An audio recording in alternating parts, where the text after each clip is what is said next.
The Departments of Home Affairs and Public Works have condemned the city of Cape Town's removal of about 500 refugees.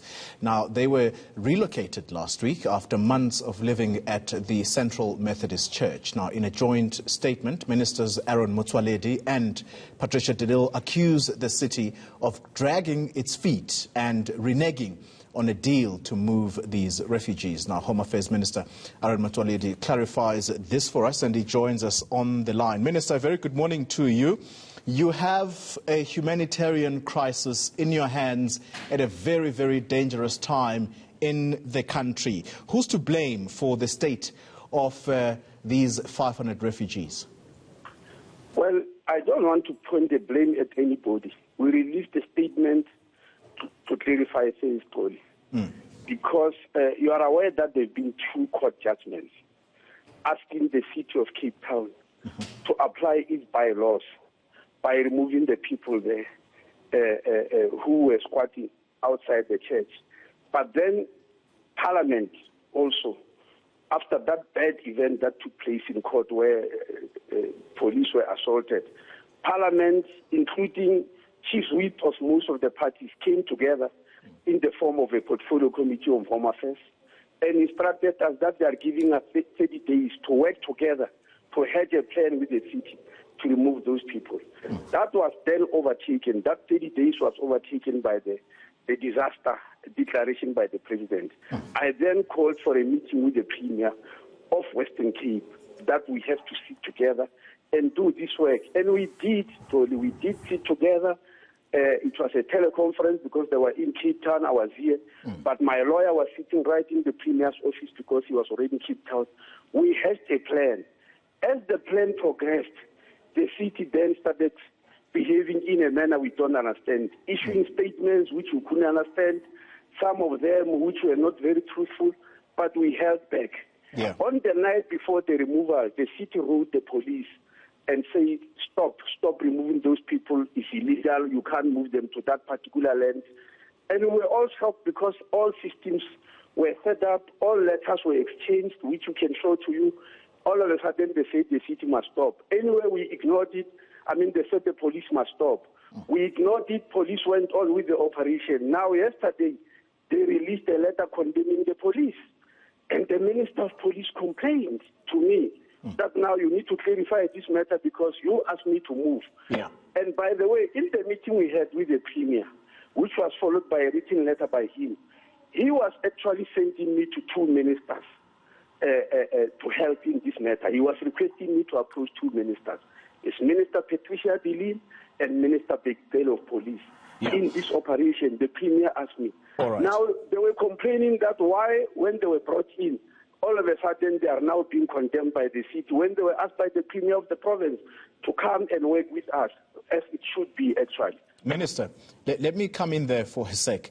You do not want to apportion blame. That was your opening response to me moments ago. But your statement is very clear. In fact, it holds no punches, that the city of Cape Town is peddling an agenda.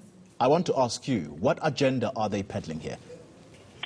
Well, I do not understand it, but all I want is that every time we have to move the refugees, they pull back and they don't cooperate. Tony, I'm sure you have seen the manner in which they've eventually moved the people who are homeless and put up tents. But when it comes to this operation, which we agree together with the Premier, they pull back, they always find an excuse not to work with us, not to do it, etc., etc. And that's why we said we are coming up with this letter eventually. When I said I didn't want to apportion blame, it was because our approach to this matter, right from the beginning, was never to approach blame, was to work together because we instructed so by Parliament in a meeting attended by most of the chief whips of the political parties that please work together because the name of the country is at stake. They were very unhappy about what they were seeing on TV. Minister, yes. The place where the refugees are currently housed, is it habitable for human beings? Well, as far as we are concerned, it is. Because remember, Tolu, we did that last minute. all the tents and the water and all that in the meeting was supposed to be done by the city. But when the city relaxed last minute, we have to rush in and do it. But we believe it's much better than the church. There were only 3 toilets in the church there. There were 8. There was 1 toilet for males in the church. There were no showers in the church. They were very much cramped. We have even asked the priest of the church who saw the tent and says 2 times bigger than the church. We believe it's much better than it was in the church, yes. But here's my final report from your station particularly. Yeah. That the place is not habitable and all that. And remember, both us, especially in Home Affairs, in terms of the disaster regulations, don't have the tent, the water, the electricity and all that. The city is all having them. And if the city wanted, they will have helped to do so. But they pulled out last minute. Minister, my final question to you.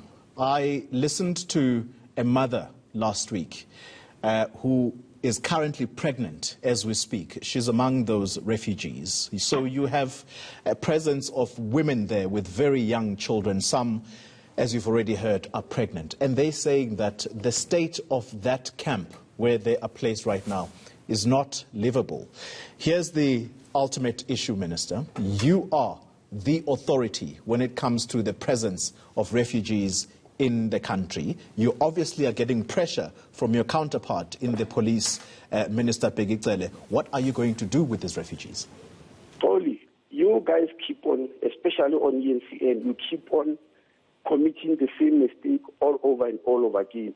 When it suits you, you don't want me to follow the laws of the country. Can you quote me the law?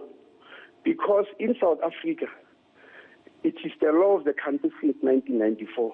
Refugees are not put in camps in South Africa. I'm sure you know that very well.